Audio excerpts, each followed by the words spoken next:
अध्याय 15। फिर यहोवा ने मूसा से कहा, इस्राएलियों से कह कि जब तुम अपने निवास के देश में पहुंचो जो मैं तुम्हें देता हूं, और यहोवा के लिए क्या होम बलि क्या मेल बलि कोई हव्य चढ़ाओ, चाहे वो विशेष मन्नत पूरी करने का हो, चाहे स्वेच्छा बलि का हो, चाहे तुम्हारे नियत समयों में का हो, या वो चाहे गाय बैल चाहे भेड़ बकरियों में का हो, जिससे यहोवा के लिए सुखदायक सुगंध हो। जब उस होम बलि या मेल बलि के संग भेड़ के बच्चे पीछे यहोवा के लिए चौथाई हीन तेल से सना हुआ एपा का 10वां अंश मैदा अन्न बलि करके चढ़ाना, और चौथाई हीन दाख मधु अर्घ करके देना। और मेढ़े पीछे तिहाई हीन तेल से सना हुआ एपा का 2/10वां अंश मैदा अन्न बलि करके चढ़ाना, और उसका अर्घ यहोवा को सुखदायक सुगंध देने वाला तिहाई हीन दाख मधु देना। और जब तू यहोवा को होम बलि या किसी विशेष मन्नत पूरी करने के लिए बलि या मेल बलि करके बछड़ा चढ़ाए, तब बछड़े का चढ़ाने वाला उसके संग आधा हीन तेल से सना हुआ एपा का 3/10वां अंश मैदा अन्न बलि करके चढ़ाए, और उसका अर्घ आधा हीन दाख मधु चढ़ाए। वो यहोवा को सुखदायक सुगंध देने वाला हव्य होगा। एक एक बछड़े या मेढ़े या भेड़ के बच्चे या बकरी के बच्चे के साथ इस रीत चढ़ावा चढ़ाया जाए। तुम्हारे बलि पशुओं की जितनी गिनती हो, उसी गिनती के अनुसार एक एक के साथ ऐसा ही किया करना। जितने देशी हों, वे यहोवा को सुखदायक सुगंध देने वाला हव्य चढ़ाते समय ये काम इसी रीति से किया करें।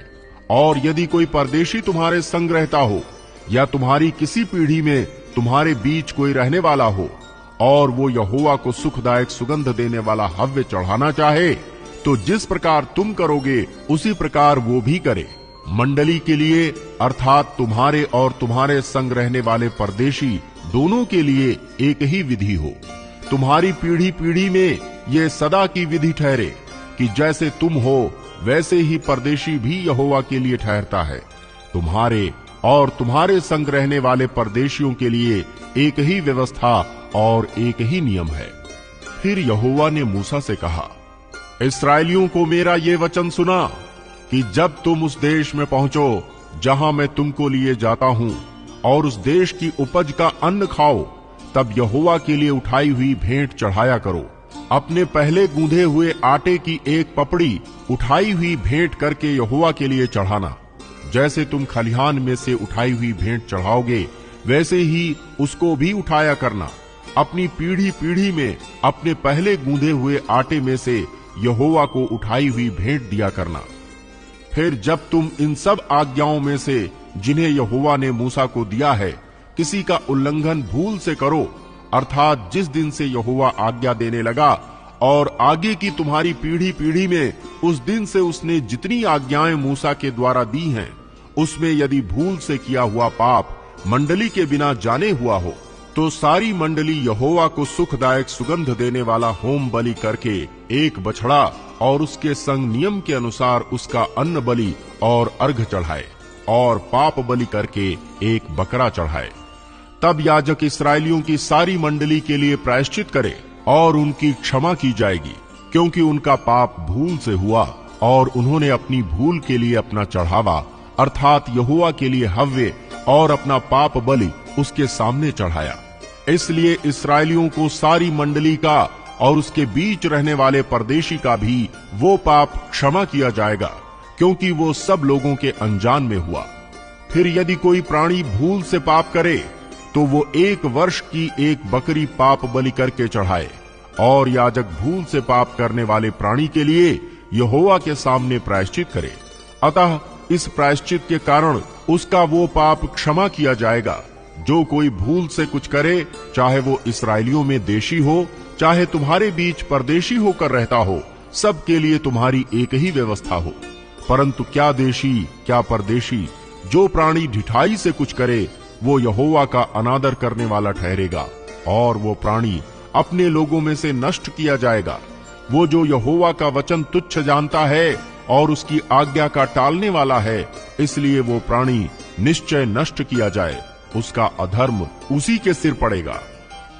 जब इस्राएली जंगल में रहते थे, उन दिनों एक मनुष्य विश्राम के दिन लकड़ी बीनता हुआ मिला, और जिनको वो लकड़ी बीनता हुआ मिला वे उसको मूसा और हारून और सारी मंडली के पास ले गए। उन्होंने उसको हवालात में रखा, क्योंकि ऐसे मनुष्य से क्या करना चाहिए वो प्रकट नहीं किया गया था। तब यहोवा ने मूसा से कहा, वो मनुष्य निश्चय मार डाला जाए, सारी मंडली के लोग छावनी के बाहर उस पर पथराव करें। इस प्रकार जैसा यहोवा ने मूसा को आज्ञा दी थी, उसी के अनुसार सारी मंडली के लोगों ने उसको छावनी से बाहर ले जाकर उस पर पथराव किया और वो मर गया। फिर यहोवा ने मूसा से कहा, इस्राएलियों से कह कि अपनी पीढ़ी पीढ़ी में अपने वस्त्रों के छोर पर झालर लगाया करना, और एक एक छोर की झालर पर एक नीला फीता लगाया करना, और वो तुम्हारे लिए ऐसी झालर ठहरे जिससे जब जब तुम उसे देखो तब तब यहोवा की सारी आज्ञाएं तुमको स्मरण आ जाएं, और तुम उनका पालन करो, और तुम अपने अपने मन और अपनी अपनी दृष्टि के वश में होकर व्यभिचार न करते फिरो जैसे करते आए हो, परंतु तुम यहोवा की सब आज्ञाओं को स्मरण करके उनका पालन करो और अपने परमेश्वर के लिए पवित्र बनो। मैं यहोवा तुम्हारा परमेश्वर हूँ, जो तुम्हें मिस्र देश से निकाल ले आया कि तुम्हारा परमेश्वर ठहरूं। मैं तुम्हारा परमेश्वर यहोवा हूँ।